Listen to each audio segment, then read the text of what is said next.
Good evening, or good morning, or good afternoon, whatever the day is there where you are.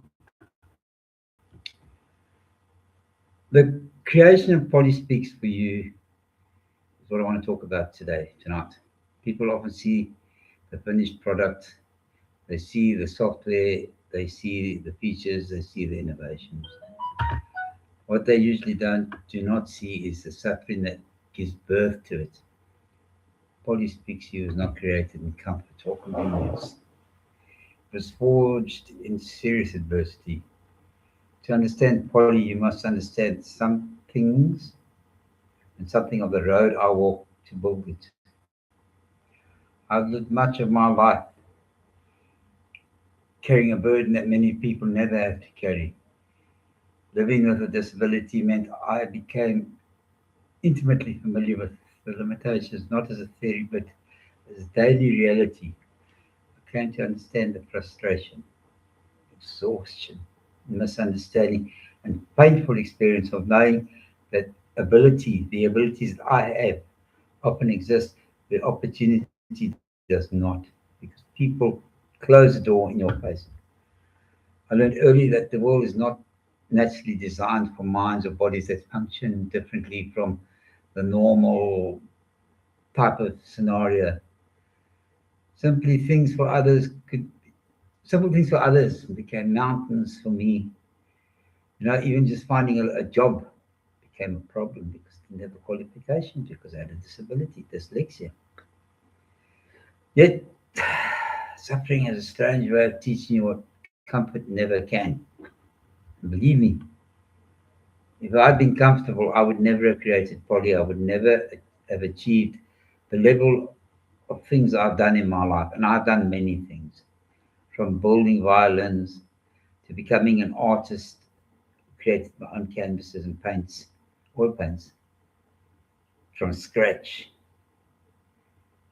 I've lived with these barriers. I saw problems that others overlooked. To other people, it wasn't a problem. It was just something they did naturally. To me, it's a huge achievement to spell a word correctly for the first time. And people didn't realize that dyslexia is something that is real. Uh, and people who constantly have to work harder simply to achieve what others take for granted, that understanding came at a cost. The creation of Polly demanded not only technical skill, but extraordinary endurance and stubbornness.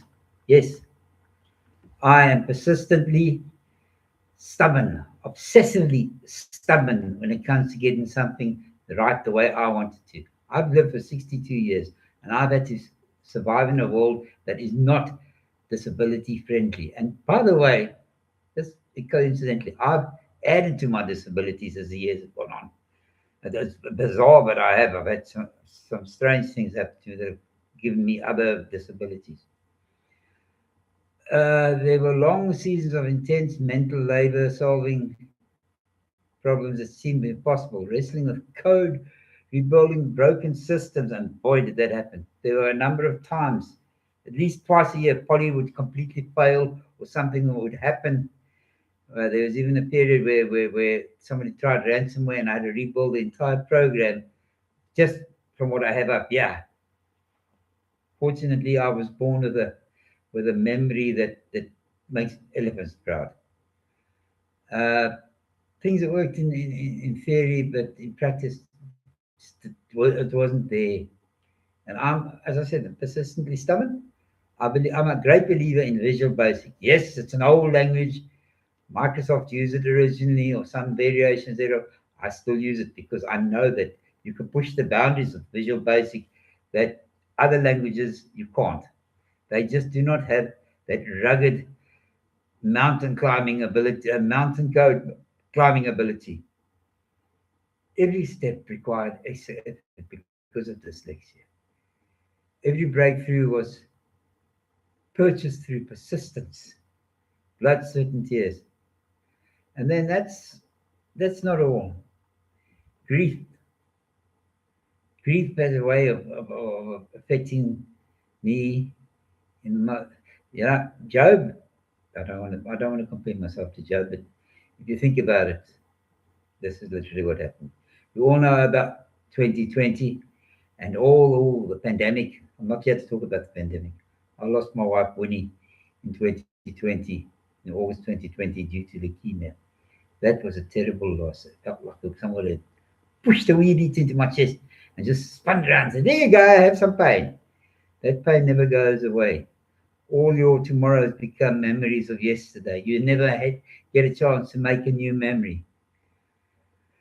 There are pains that wound the heart, and there are pains that tear through the soul itself. Losing Winnie was not merely sorrow, it was devastation. It left a silence in place where love had once spoken daily. Fortunately for me, very fortunately for me, I met Sue, and she has become my constant companion and solid supporter. Fortunately, or not fortunately, I should say that both my wives both have had and have some form of dyslexia, whether it be numbers or words or letters. They both have a wonderful way of saying words that would make you crack up. Anyway, a massive blow came to me in August of 2024 when the family lost our youngest daughter, Jessica, at only 27 years of age, due to she had a problem processing guilt about her mother's death, and she basically died of drug related uh, bulimia and an aneurysm. As a parent, you don't expect to bury a child, and I can tell you, there are no words. There are no words, and there's now when people say, I feel for you, you have my sympathy. No, you don't understand this. You don't understand this pain. And if you dwell on the pain, people don't want to know you. There's a particular agony in the loss and that resists language and changes the landscape of the soul forever. But the suffering did not end there. In May 2025, I was admitted to a tuberculosis hospital and diagnosed with multi-drug resistant tuberculosis. I was placed on a brutal 6-month treatment regimen that consisted of 23 tablets a day. The medication, well, I'm still suffering the side effects. I lost a good 70 kilograms of what I was. I was not able to walk. I've had to learn to walk 3 times in the last year and a half. I've had my right toe amputated because of gangrene.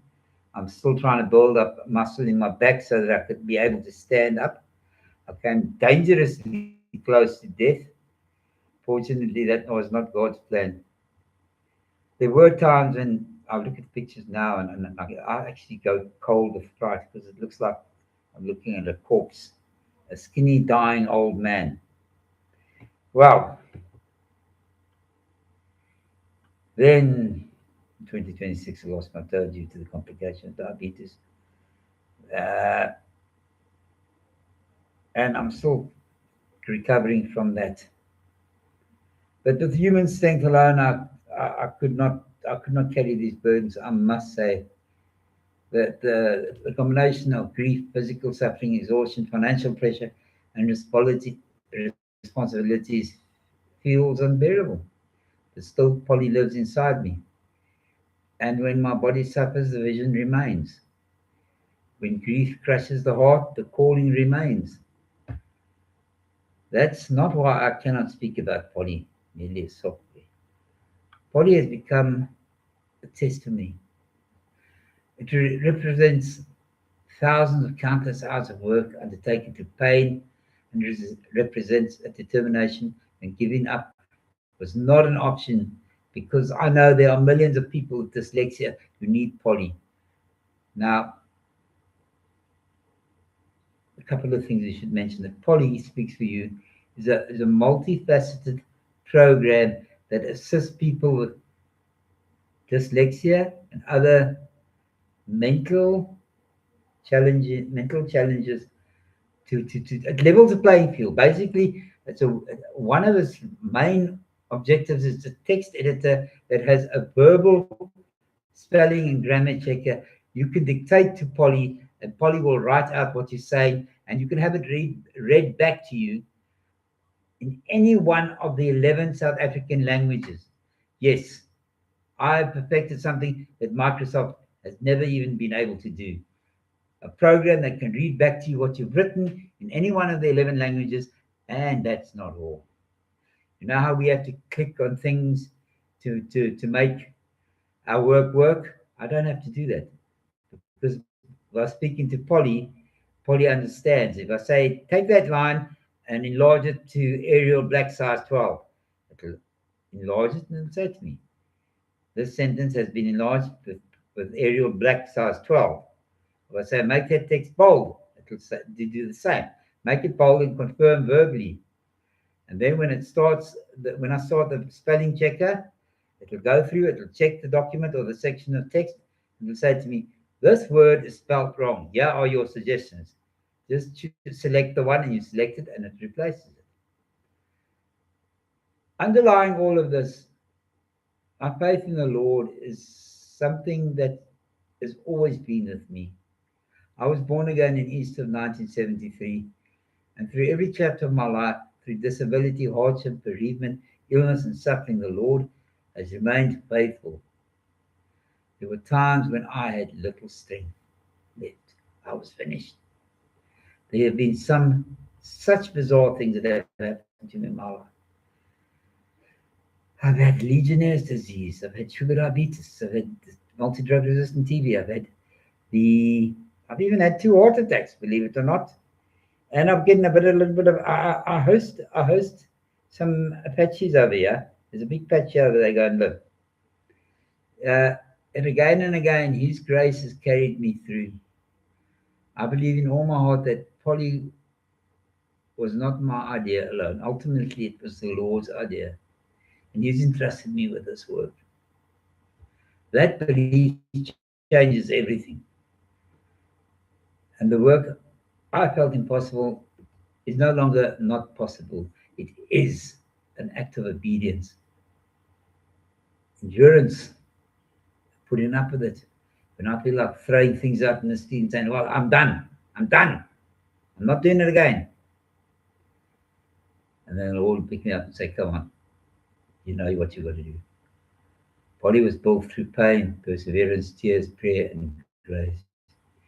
It was shaped by disability. It was refined through hardship. It was tested by grief. It was tempered by sickness and fire. It was sustained by faith. If Polly helps even one struggling learner discover dignity, confidence, and hope, then every battle fought in creating it carries meaning. If I was to summarize the journey in one sentence, I would have to say this. Polly Speaks for You was not born from comfort or convenience, but from a life deeply acquainted with suffering and from a refusal by God's grace to allow suffering to have the final word. So some of my jokes are really silly, but they make me laugh and they make people laugh around me. And that's the true story behind Polly. And perhaps this is a deeper truth of all. I may have created Polly, but in many ways, Polly also helped keep me alive. So, as you can see, I'm an old man, and I'm just trying to do my bit. Thank you for watching the video.